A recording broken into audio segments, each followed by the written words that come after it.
Il a rempli mon cœur de joie. Je vais chanter pour mon roi.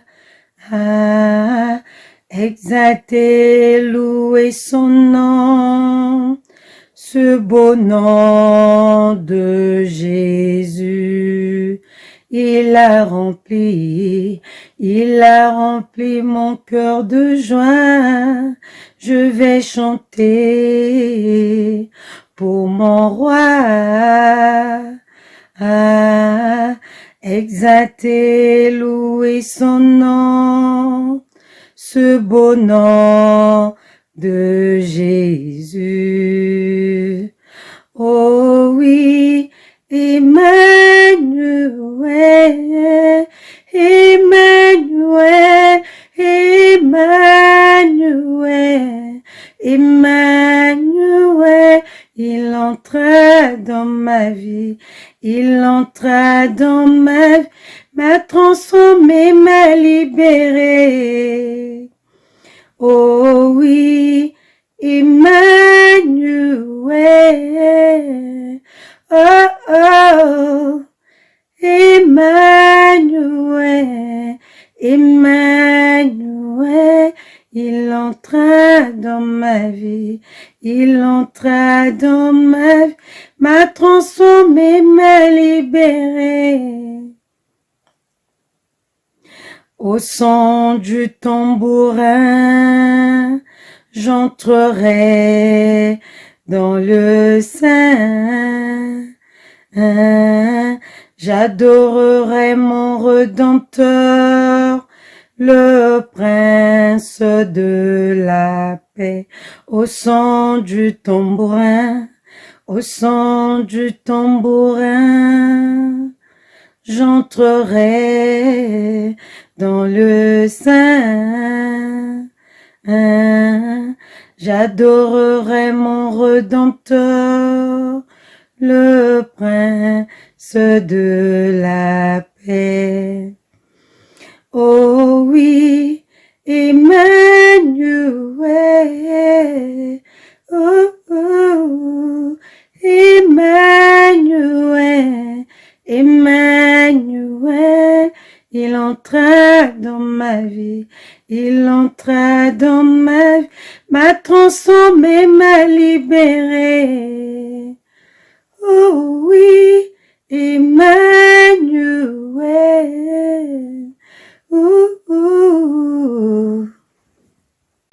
Bienvenue à la table du Seigneur. Ouais! Très bien. Alors, aujourd'hui, on va parler de la puissance qui a ressuscité Christ d'entre les morts. Ah, mon frère André. André Boudzoumou. Ah, que le Seigneur te bénisse. Ah. Yeah. Oui, ça fait longtemps.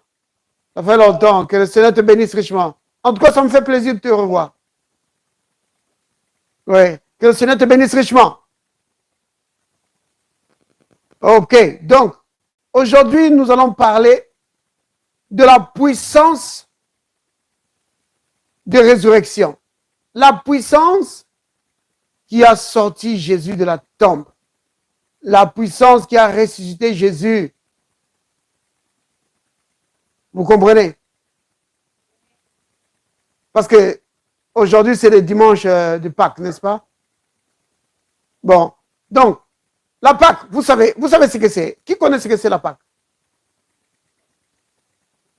La Pâques, c'est quoi?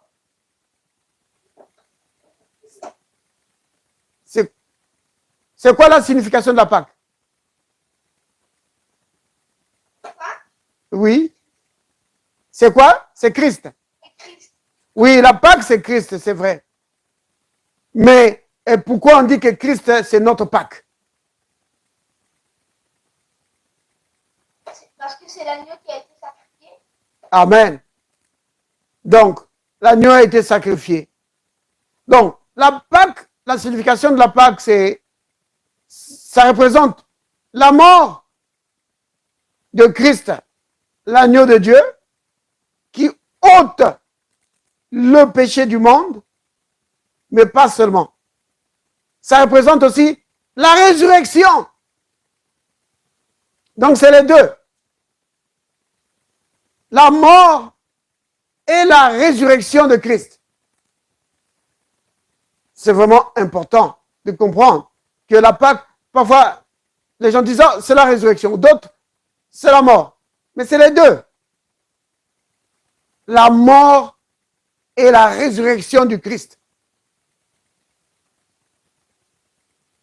Il n'y a jamais eu un agneau comme ça. Les agneaux qui étaient offerts dans les temps, comment dire, de l'Ancien Testament, c'était pour ôter le péché du peuple de Dieu, c'est-à-dire Israël. Mais un jour, il parut un agneau qui était différent des autres. C'était l'agneau de Dieu. Vous voyez, les hommes, ils avaient leur agneau, ils amenaient. Mais ce jour-là, ce n'était pas un agneau des hommes, c'était l'agneau de Dieu qui devait être offert en sacrifice. Vous voyez, c'est l'agneau de Dieu. Vous connaissez le passage, n'est-ce pas? C'est dans Jean chapitre 1. Oh, on peut commencer par là. J'aurais voulu commencer par le passage de la résurrection du Christ. Mais on va prendre ça. Je vais suivre comme l'Esprit me conduit. Donc, si on prend dans Jean chapitre 1, au verset 29. Alors, la Bible dit, donc ici c'est Jean-Baptiste qui parle. Le lendemain, il vit Jésus. Donc, qui il là? C'est Jean-Baptiste. Donc, le lendemain, Jean-Baptiste vit Jésus venant à lui. Et il dit, voici l'agneau de Dieu. Vous voyez? C'est l'agneau de Dieu. Dieu s'est préparé un agneau. Les hommes en Israël, pour enlever les péchés du peuple, ils offraient un agneau. Ils amenaient un agneau pour offrir un sacrifice. Et Dieu s'est préparé un agneau. Un agneau préparé avant la fondation du monde. Cet agneau-là, il était là maintenant devant le peuple. Mais pas pour enlever le péché d'Israël uniquement. Il dit, c'est l'agneau de Dieu qui ôte pas les péchés, mais le péché du monde. Une grande différence. Les agneaux qui étaient offerts avant en Israël, c'était pour couvrir les péchés, donc les fautes du peuple. Mais cet agneau ici, l'agneau de Dieu, lui, il vient pas pour couvrir, pour enlever, pour effacer par les péchés, le péché du monde. C'est quoi le péché du monde? Vous connaissez, n'est-ce pas? Le péché, quand on dit le péché. C'est ça, c'est le péché d'Adam et Ève. Donc la trahison qu'il y a eu dans le jardin d'Éden, quand Adam et Ève sont tombés, ils ont trahi Dieu. Ça, c'est le péché. Pourquoi est-ce que c'est le péché? Parce que c'est de lui, de ce péché-là, qu'on appelle le péché originel, c'est donc à cause de ce péché qu'il y a eu les péchés. C'est le péché qui a généré les péchés. Vous voyez? Donc, l'humanité a été projetée dans le péché à cause d'Adam et Ève. Vous comprenez? Donc, la nature pécheresse de l'homme, ce n'est pas à cause de ce qu'il fait. Mais non, c'est à cause de ses ascendants. Vous connaissez donc de ses ancêtres. Et c'est quel ancêtre?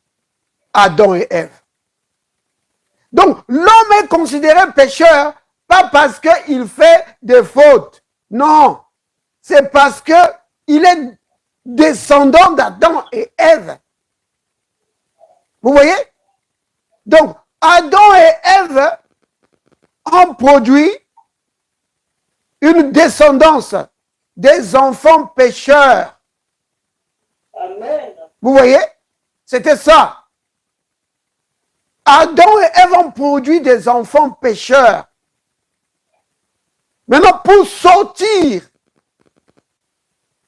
de cette famille de péché, il fallait que l'agneau de Dieu vienne, Jésus-Christ, pour s'offrir en sacrifice et ôter le péché.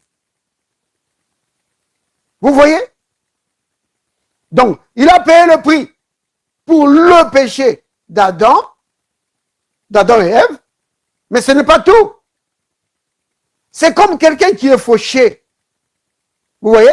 Quelqu'un qui est fauché et qui est plein de dettes. On l'a mis en prison. Alors, si toi, tu veux l'aider, pour le sortir de prison, qu'est-ce que tu vas faire? Tu payes sa dette. Tu dis, oh, il doit 10 000 $ ou 10 000 euros. Je dis, je paye sa dette. Alors, parce que tu as payé la dette, alors il peut sortir de prison. Mais il est toujours fauché. Alors, tu dis, bon, maintenant, je te donne cet argent. Je te donne cette entreprise. C'est maintenant à toi. Tu seras indépendant. Tu auras plein de moyens. Tu n'auras plus besoin d'aller contacter des dettes. Vous voyez? Qu'est-ce que je suis en train de dire? Je suis en train de dire ceci. Que Dieu n'a pas seulement payé le prix du péché d'Adam et Ève, mais il nous a donné sa propre vie. Vous voyez? Il nous a fait entrer dans sa famille. Donc, le péché d'Adam et Ève a été réglé. Alors, maintenant, les hommes, en tout cas ceux qui acceptent le Christ, peuvent maintenant recevoir la vie éternelle, la vie de Dieu, pour devenir enfant de Dieu, pas membre d'église. Même si tu vas à l'église, c'est bien. Mais ce qui est important, c'est de devenir enfant de Dieu, de recevoir Jésus comme ton sauveur personnel. Alors tu deviens enfant de Dieu. Tu entres dans la famille de Dieu. Tu as droit à toutes les bénédictions. Toutes les bénédictions de Dieu sont à toi. Tu es maintenant un enfant de la maison de Dieu. Dieu est ton Père. Il s'occupe de toi. Il n'y a pas un besoin dans ta vie qu'il ne connaît pas. Il connaît tout. Et il prend soin de toi. Il a tout fait pour toi. Il t'a béni de toutes sortes de bénédictions. Oui. Dans tous les domaines de ta vie. En ce qui concerne ta santé, en ce qui concerne ton foyer, tout. Il n'y a pas un domaine qui a été oublié.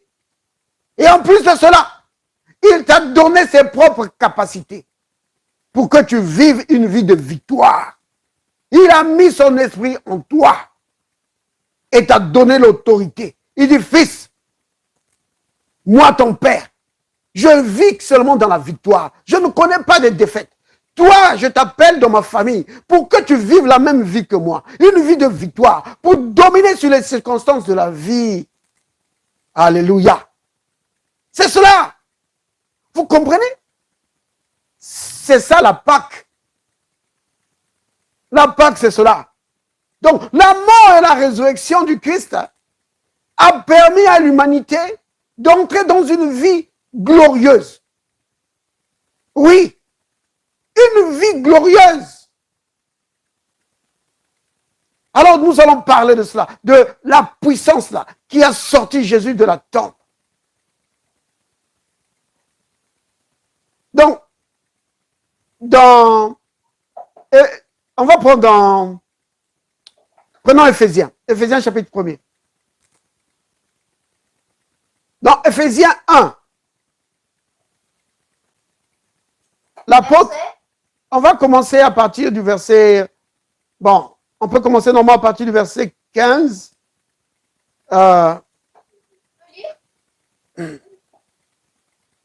Ok, tu peux lire, mais il faut lire fort, hein, afin que les autres entendent.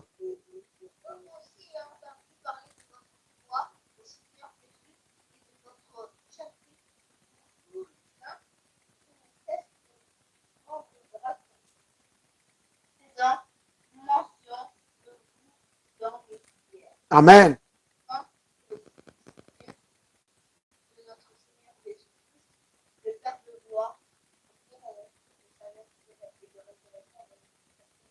Mm-hmm. Et qu'il illumine les yeux dans notre cœur pour que vous sachiez quelle est l'espérance qui vous attend à son appel, quelle est la richesse de la gloire dans son héritage qui était réservé aux saints, et quelle est envers nous qui croyons la grandeur de sa puissance qui manifesta avec efficacité par la vertu de sa Mm-hmm. Il l'a déployé. Dans le verset 20.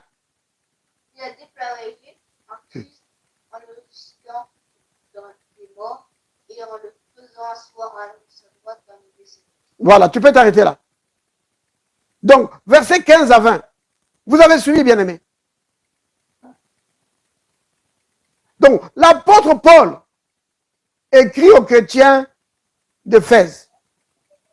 Ces gens venaient de croire au Seigneur. Alors l'apôtre Paul dit que depuis qu'il avait entendu parler de leur foi au Seigneur, alors il ne cessait de prier pour eux. Alors maintenant ici, Dieu dans sa grâce a permis que nous puissions connaître le contenu, la teneur des prières que l'apôtre Paul adressait à Dieu en faveur des chrétiens d'Éphèse. Vous voyez? Il dit qu'il demandait, il cessait de rendre grâce, donc de remercier Dieu d'avoir touché les gens qui étaient à Éphèse. Parce que n'oubliez pas, c'était des idolâtres. Ils adoraient une déesse qu'on appelait Diane. Alors Paul se réjouissait, il dit, oh Père, merci d'avoir touché les cœurs de ces gens. Merci de les avoir amenés à la lumière. Mais ce n'est pas tout. Parce que bien aimé, quand quelqu'un vient au Seigneur, c'est très bien. Mais ce n'est pas tout. C'est comme un bébé. Quand vous avez un bébé, un enfant qui vient de naître, c'est bien, les parents se réjouissent, tout le monde est content, on vous fait des cadeaux. C'est très bien. Et la Bible dit que quand un pécheur vient au Seigneur, dans le ciel, les anges se réjouissent. Les saints de Dieu aussi, qui observent les événements spirituels sur la terre, se réjouissent. Mais bien aimé, il faut maintenant, après que la personne soit venue au Seigneur, il faut que la personne grandisse. Vous comprenez? Et c'est souvent ça qui fait défaut dans l'expérience de beaucoup de chrétiens. Il se convertit, il devient chrétien, il adhère à une église et après il est bloqué, il reste là, bloqué. Donc tout ce qu'il connaît, c'est qu'il a donné sa vie au Christ et après plus rien. En fait, tout ce qu'il connaît, c'est les choses de l'église, les doctrines de l'église. Vous voyez? les doctrines, les enseignements de l'organisation à laquelle il appartient. On va le remplir de tout ça. On va lui donner plein de livres sur l'organisation. Regarde comment notre pasteur a bâti l'organisation. Regarde comment il a fait. Alors, on le remplit de ça. Mais il ne connaît rien dans les choses spirituelles. Il ne connaît rien dans la communion avec le Saint-Esprit. Il ne connaît rien dans l'opération de la puissance surnaturelle. Il ne connaît rien. Rien. Vous voyez? Alors, la personne va rester bébé. En fait, la personne va penser qu'elle grandit, mais la personne ne grandit pas. Il y aura une illusion de croissance parce que la personne grandit dans la connaissance des choses de l'organisation et il va penser que c'est ça la croissance spirituelle. Mais non, ce n'est pas ça la croissance spirituelle. La croissance spirituelle, c'est quand tu grandis dans la stature de Christ.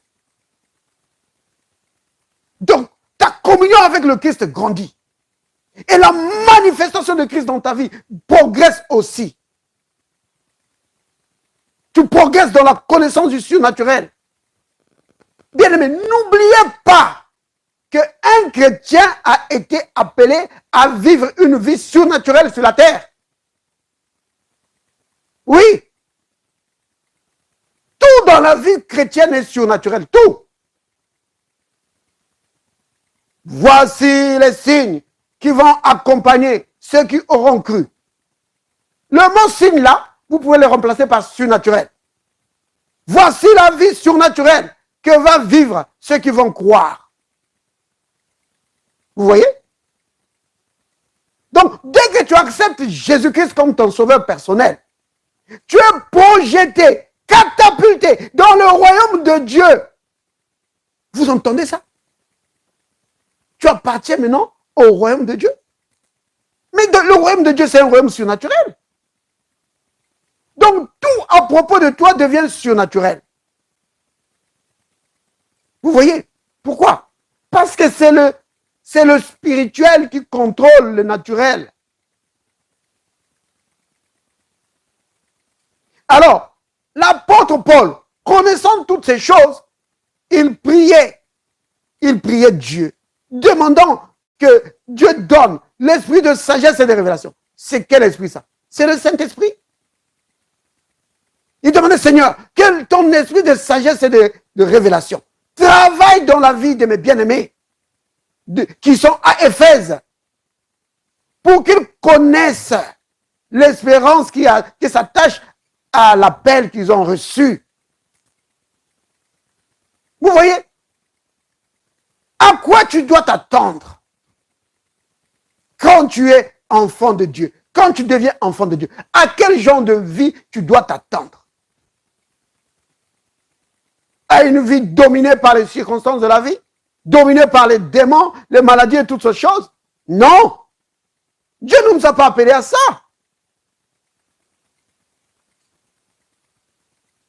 Vous voyez? L'apôtre Paul dit, on va revenir sur Éphésiens chapitre 1. Je n'ai pas oublié que je dois parler de la puissance qui a ressuscité Christ de la tombe. La puissance qui a sorti Jésus de la mort. C'est de ça qu'on va parler. Mais prenons Éphésiens, plutôt Colossiens. Colossiens, c'est juste après Éphésiens. Donc, Colossiens, c'est plutôt après Philippiens. Bien aimé, prenez Colossiens. Chapitre 1. Verset. Bon, normalement, c'est le verset, on va prendre le verset 27. Mais, un instant. Bon.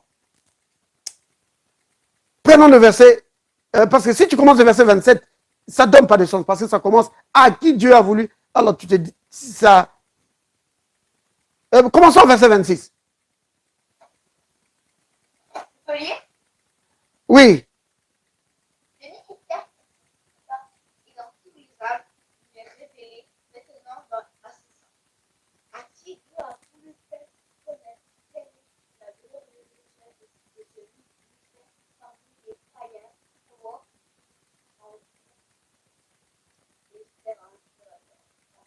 Ouais, amen.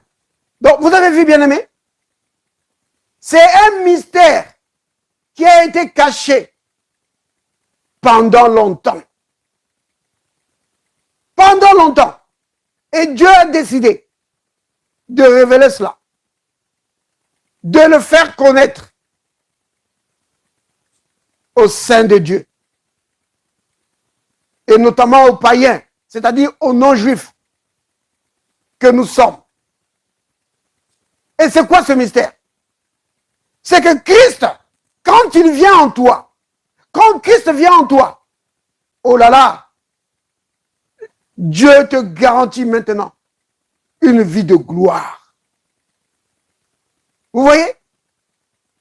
Quand Christ vient en toi, la vie de gloire pour toi est maintenant possible. C'est ça. C'est ça la Pâque. Et c'est cela l'importance de la puissance qui a sorti Jésus de la tombe. Parce que ça amène la gloire de Dieu dans ta vie. Parce que ça t'amène les capacités de Dieu pour vivre une vie de gloire, une vie de triomphe. Oui. Oh, béni soit le nom du Seigneur. Vous comprenez? Donc, la raison pour laquelle on a lu ce passage, donc, le verset 27, notamment, c'est pour vous montrer l'espérance de l'appel, l'espérance qui est attachée à l'appel que nous avons reçu. Vous voyez? Maintenant, après on parle de la richesse, de la gloire, de l'héritage des saints. Ça, c'est le deuxième point. Et le troisième point, c'est là que je voulais arriver. Quel est envers nous? Donc maintenant, là, on retourne dans Éphésiens. C'est Éphésiens 1. Donc, ici, on retourne dans Éphésiens chapitre 1. Donc, l'apôtre Paul dit qu'il y a une puissance que Dieu a déposée dans la vie de tous ceux qui croient en Jésus-Christ. Il y a une puissance. Et pas n'importe quelle puissance. Il dit que c'est une grande puissance. Vous voyez? Dieu dit que c'est une grande puissance. Verset 19. Il dit, et quelle est envers nous qui croyons? Vous entendez? Envers nous qui croyons, bien-aimés. On dit c'est envers nous qui croyons en Jésus-Christ. Ce n'est pas dit qu'elle est envers les serviteurs de Dieu ou qu'elle est envers les apôtres, qu'elle est envers les prophètes. Non, on dit envers nous qui croyons. Vous voyez? Donc, quelle est envers nous qui croyons l'infinie grandeur de sa puissance. Oh là là, bien-aimé, l'infinie grandeur de sa puissance. C'est une puissance d'une grandeur infinie, incommensurable. Vous voyez?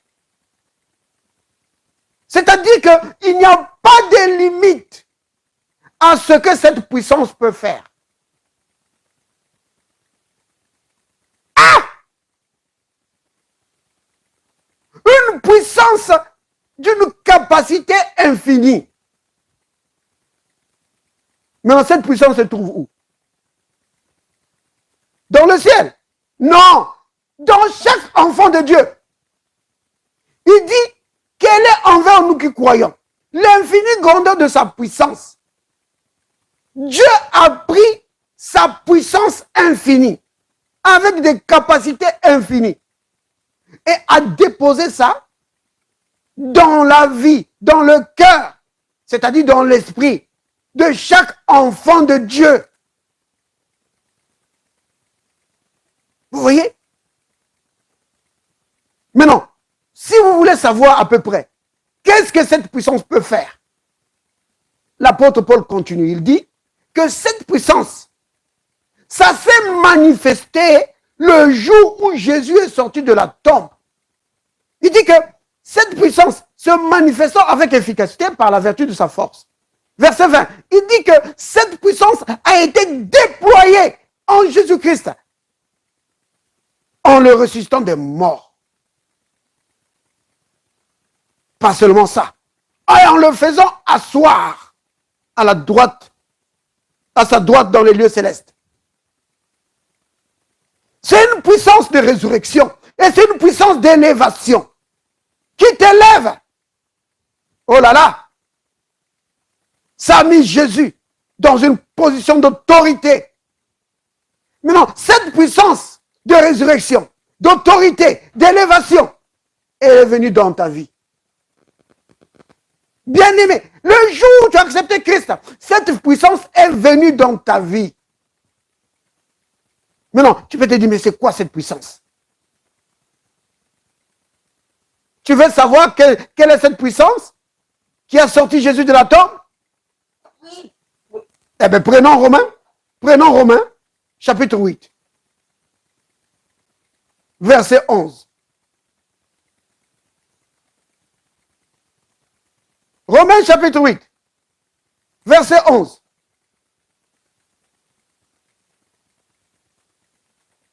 L'apôtre parle ici de... L'apôtre Paul, c'est toujours lui. Hein. Ici, il parle maintenant de cette puissance. Il dit, et si l'esprit de celui qui a ressuscité Jésus d'entre les morts habite en vous. Vous entendez? Maintenant, ici, il ne parle plus de puissance qui a sorti, il parle maintenant de l'esprit. Il dit, si l'esprit de celui qui a ressuscité Christ d'entre les morts. Vous voyez? Oh là là. C'est quoi ça? C'est quel esprit ça? C'est qui a ressuscité Jésus dans les morts? C'est Dieu, n'est-ce pas? C'est le Saint-Esprit. Vous voyez? Donc, le Saint-Esprit est la puissance qui a ressuscité Christ d'entre les morts. Vous comprenez? L'Esprit de celui qui a ressuscité Christ d'entre les morts. Il dit que si ça habite en vous, celui qui a ressuscité Christ d'entre les morts, il va aussi donner, il rendra aussi la vie à vos corps mortels. C'est-à-dire vos corps qui sont destinés à la mort, n'est-ce pas? Parce que cette précision est vraiment capitale. S'il avait seulement dit, il rendra aussi la vie à vos corps. Oh, on aurait le droit de penser que, bon, peut-être qu'il parle de nos corps. Parce que certains disent ça. Que, oh, il s'agit ici de la résurrection de mort. Que le jour de la résurrection de mort, le Saint-Esprit va donner la vie à tous les corps. Mais non! Le jour de la résurrection des morts, les corps qui seront ressuscités, c'est des corps qui sont morts. Vous voyez? Mais ici, on ne parle pas des corps morts. Ici, on parle des corps mortels. Et curieusement, un corps mortel, c'est un corps qui est encore vivant. C'est ça un corps mortel. Parce que quand quelqu'un meurt, il n'est plus mortel, il est mort. Vous comprenez? Donc, un corps mortel, c'est un corps qui est encore en vie. Donc, il est en train de dire ici que l'Esprit de Dieu qui a sorti Jésus de la tombe, ce même esprit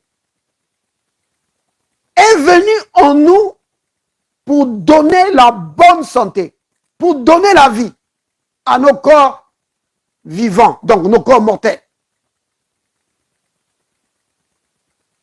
De la même manière que le Saint-Esprit a donné la vie au corps qui était là dans la tombe, le corps de Jésus, le Saint-Esprit, quand il vient en nous, il vient donner. Il vient vivifier chaque partie de notre corps. C'est cela la puissance, la grande puissance que Dieu a mise en nous. C'est ça. Vous comprenez? La grande puissance de Dieu, la grande puissance incommensurable, infinie, c'est le Saint-Esprit, bien-aimé. Il n'y a pas une puissance en dehors du Saint-Esprit. Vous comprenez? Je vais dire ceci, qu'il n'y a pas une puissance plus grande que la puissance du Saint-Esprit. Il n'y en a pas. Parce que le Saint-Esprit, c'est Dieu lui-même. Vous comprenez? Le Saint-Esprit, c'est Dieu lui-même. Oui. Donc, il n'y a pas une puissance qui soit plus grande que la puissance du Saint-Esprit. Il n'y en a pas. C'est pourquoi l'apôtre Jean, dans 1 Jean 4, verset 4, il dit, « Celui qui est en vous, c'est le plus grand. » Vous entendez? C'est le plus grand. C'est le patron. Personne n'est au-dessus de lui. Personne. Il est le plus grand. Vous comprenez, bien-aimé? Et le Saint-Esprit est aussi appelé l'Esprit de Jésus. C'est toujours le Saint-Esprit. L'Esprit du Fils de Dieu. C'est toujours lui. C'est le plus grand. Maintenant, bien-aimé, il n'est pas au ciel. Il est en toi. Il est venu, comme on l'a vu tout à l'heure, pour te donner une vie de gloire.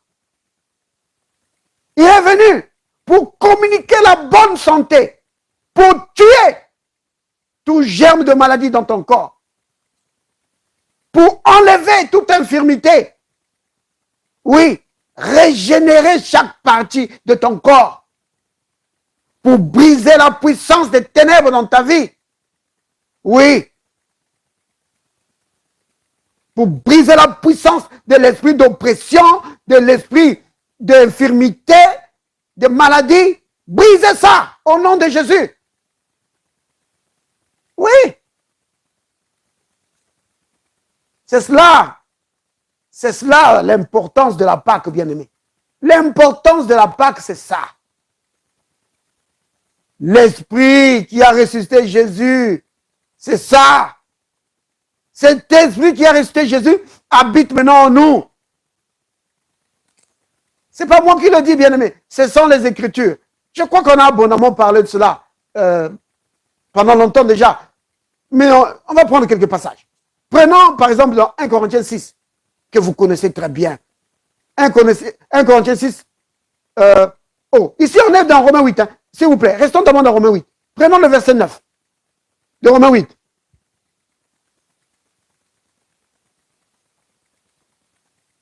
Prenons Romains 8, vers 9. Regardez ça. Il est dit... Loïs, il faut laisser aussi les autres. Peut-être qu'il y a d'autres qui voudraient lire. Pour vous, vous ne vivez pas selon la chair, mais selon l'esprit.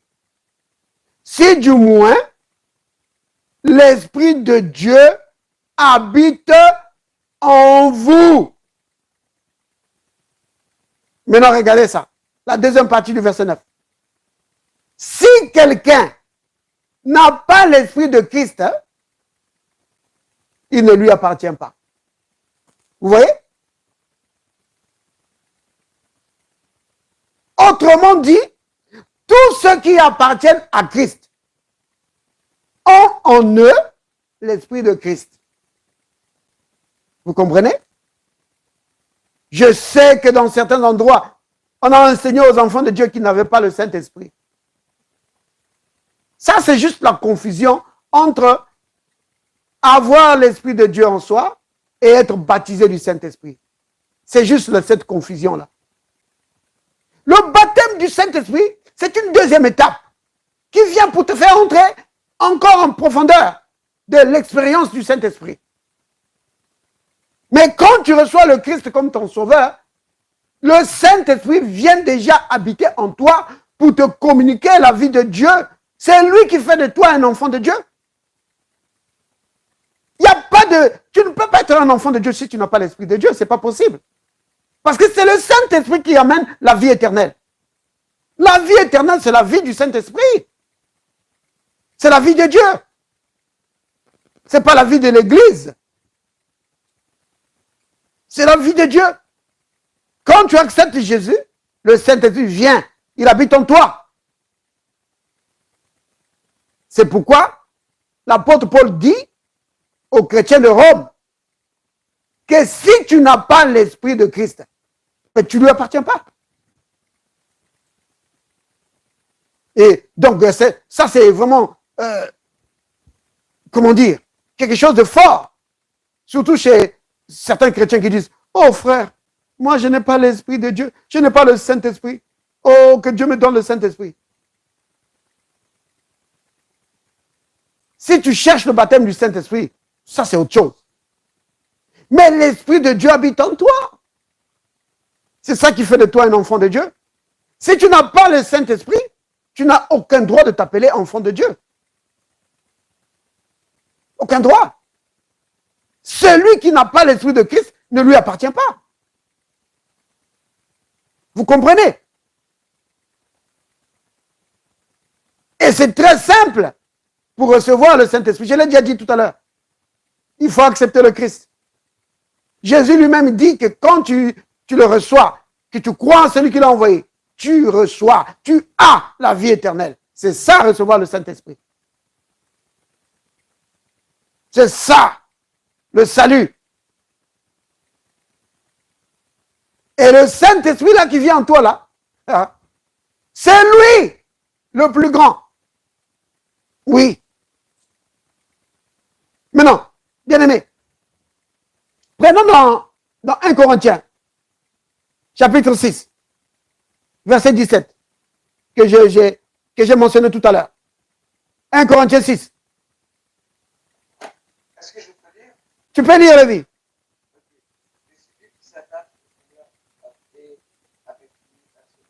Amen. Vous entendez ça? Celui qui s'attache au Seigneur. Donc, le jour où tu as pris la décision de t'attacher au Seigneur, ce jour-là, ton esprit et l'esprit du Seigneur sont devenus un seul esprit. Vous voyez? Donc, c'est ce jour-là que la puissance, la grande puissance, la puissance infinie qui a sorti Jésus de la tombe, c'est ce jour-là que cette puissance-là est venue habiter en toi. Parce que la Bible dit que le jour où tu t'attaches au Seigneur, le Saint-Esprit et ton esprit s'unissent. S'unissent, ils deviennent un seul esprit. Bien-aimé, ce n'est pas quelque chose pour lequel tu dois prier. Non, tu ne dois pas prier pour ça. Que non, Seigneur, fais que mon esprit soit un avec ton esprit. Non. C'est un fait. C'est tout. Dieu te le dit que c'est comme ça. Si tu as réellement accepté Jésus comme ton sauveur, ce jour-là, le Saint-Esprit s'est uni avec ton esprit. C'est fini. Vous comprenez bien, aimé? Maintenant, cette puissance est venue en toi, comme je l'ai dit tout à l'heure, pour te faire vivre une vie de gloire. Vous voyez? À propos de la vie de gloire, le Christ lui-même, il dit, dans Jean 17, au verset 22, il dit, je leur ai donné la gloire que tu m'as donnée. Vous voyez bien aimé? Il dit, je leur ai donné la gloire. Bien aimé, vous réalisez ça? La gloire de Dieu. Prenons Jean 17, je l'ai cité, mais je voudrais qu'on le lise. Jean 17, verset 29, verset 22.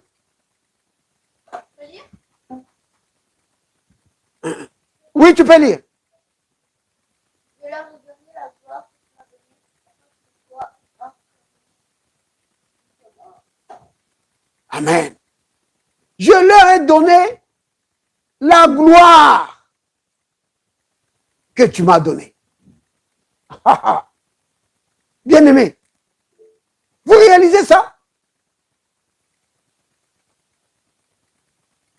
Sœur Sylvie, tu as une question à poser? Juste un instant, tu pourras poser ta question. Bien aimé, est-ce que vous imaginez ça? Jésus dit, je leur ai donné la gloire qui est dans la vie du Christ. Il a transmis ça à chaque enfant de Dieu. La gloire. Et c'est quoi ça, cette gloire? C'est le Saint-Esprit, bien-aimé. Toute la gloire que tu peux avoir dans ta vie, c'est contenu dans le Saint-Esprit. Le Saint-Esprit, c'est la gloire de Dieu dans ta vie. Et il vient dans ta vie pour te faire vivre une vie de gloire. Vous savez que pour parler du Saint-Esprit, l'apôtre Paul utilise une autre expression. Il dit que Jésus a été ressuscité par la gloire de Dieu. Alléluia. C'est toujours le Saint-Esprit. Regardez, prenons Romains chapitre 6. Sœur Sylvie, tu as posé ta question tout à l'heure. Hein? Permets juste que je puisse terminer, sinon je vais oublier. Romains 6, verset 4.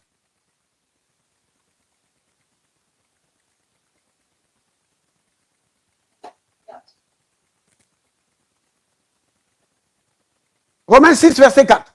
Donc la Bible dit, ouais, quelqu'un voulait lire? Ok, vas-y.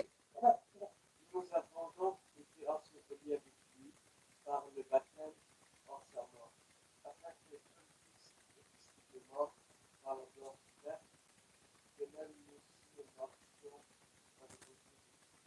Vous avez entendu ça, bien-aimé? Christ a été ressuscité par quoi? Par la gloire du Père.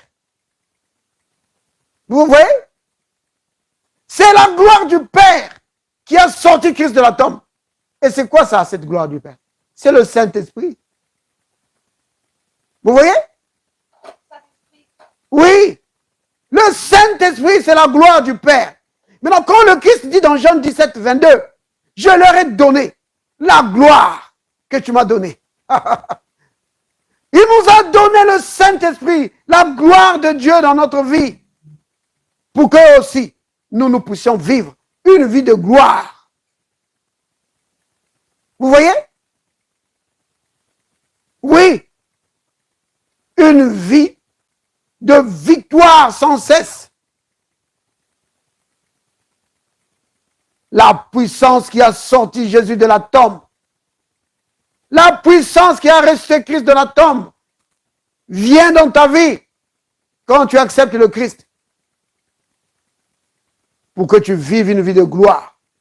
Cette puissance vient pour t'équiper. Pour que tu prennes part à l'héritage des saints dans la lumière. Oui.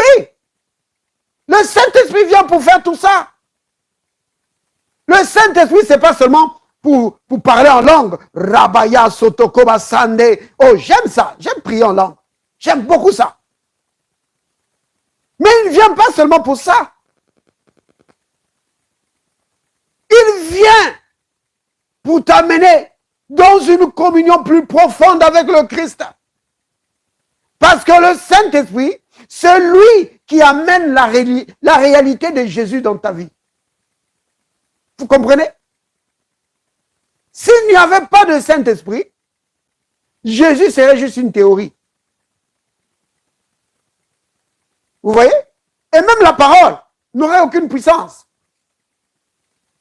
Mais c'est le Saint-Esprit, l'esprit de réalité, c'est-à-dire de vérité. C'est lui qui amène la réalité du Christ. C'est lui qui amène la réalité de la parole. Et c'est lui qui te remplit de force pour triompher devant les circonstances de la vie. Oui. Oh, béni soit le nom du Seigneur. Vous comprenez, bien-aimés? Si l'esprit de celui qui a resté Christ d'entre les morts habite en toi, cet esprit-là, il va donner la vie à ton corps. Bien-aimé, vous comprenez, hein? Quand Dieu dit donner la vie, ça veut dire donner la bonne santé. Parce que là où il y a la vie de Dieu, la maladie ne peut pas être là. Impossible. Vous comprenez? Dieu n'a... Vous pensez que Dieu, c'est quelqu'un qui peut te dire, oh Gabriel, il parle à l'ange Gabriel, il dit, ah Gabriel, j'avais les maux de tête ici, là. Gabriel, quand tu es parti là, j'avais mal au ventre ici. Aïe! Jamais! Il n'y en a pas chez lui. Vous comprenez? Donc, cette vie, quand on dit que Christ en vous, l'espérance de la gloire, une vie de gloire, c'est ça. Ça t'élève au-dessus des incapacités des hommes. Bien aimé, vous comprenez? Mais non, ce que je dis ici, ça semble être quelque chose de... C'est comme un rêve. Quelque chose de trop beau pour être vrai. Pourquoi?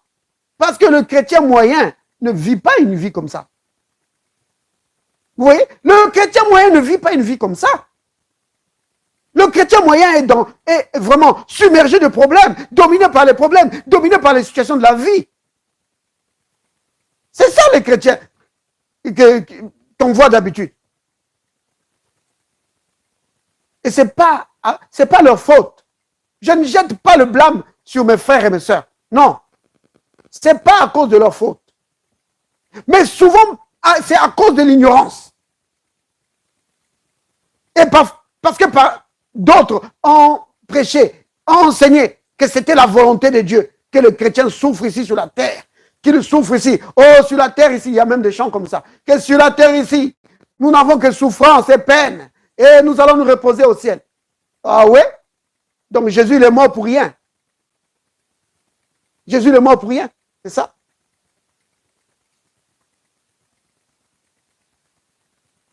Vous comprenez, bien-aimés?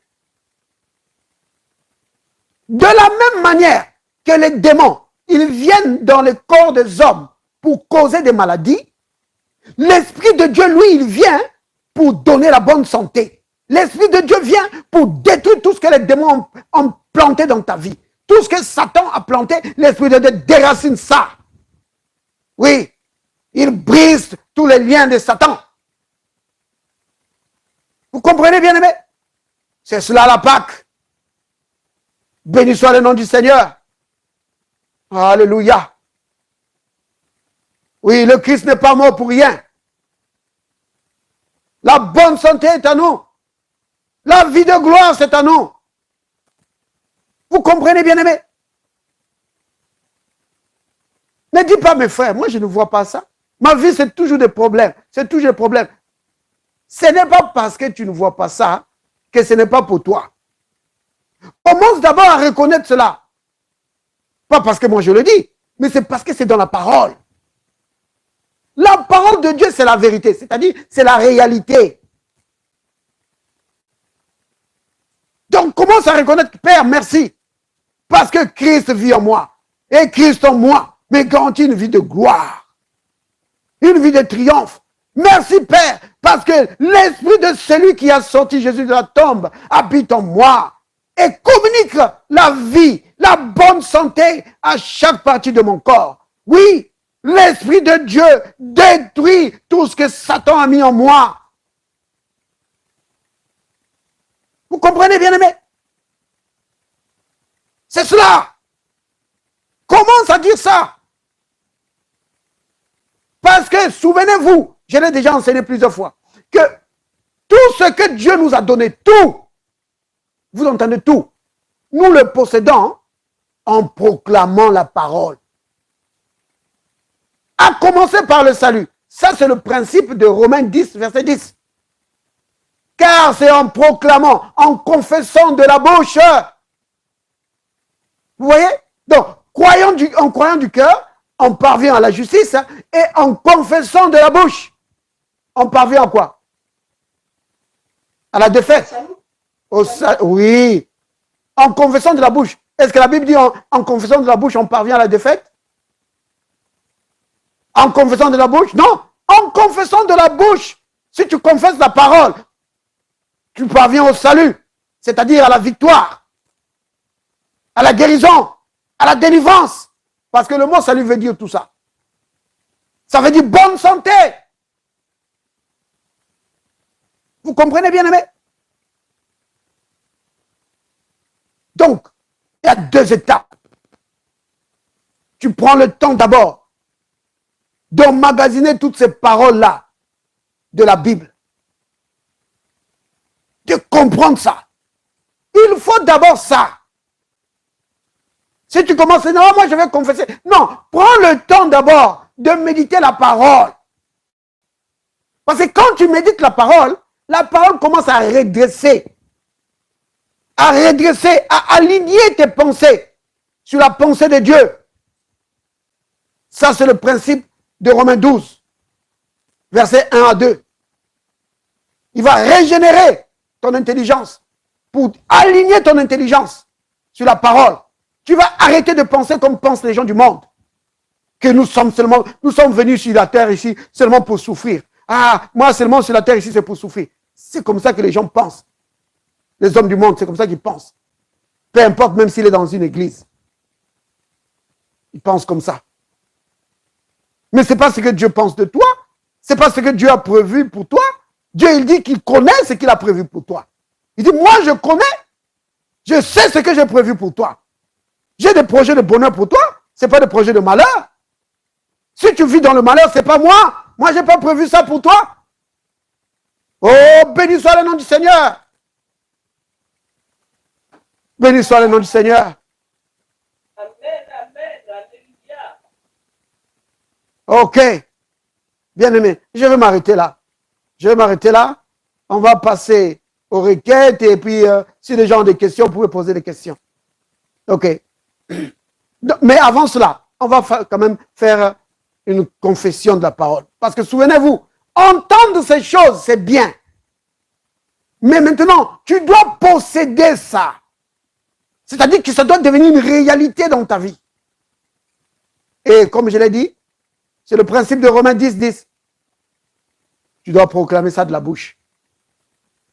Alors, disons tous ensemble, Père, merci pour ta grande bonté envers moi.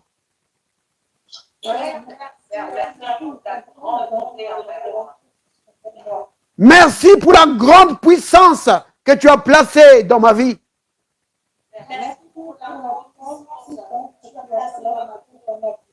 Le Saint-Esprit me rend plus que vainqueur.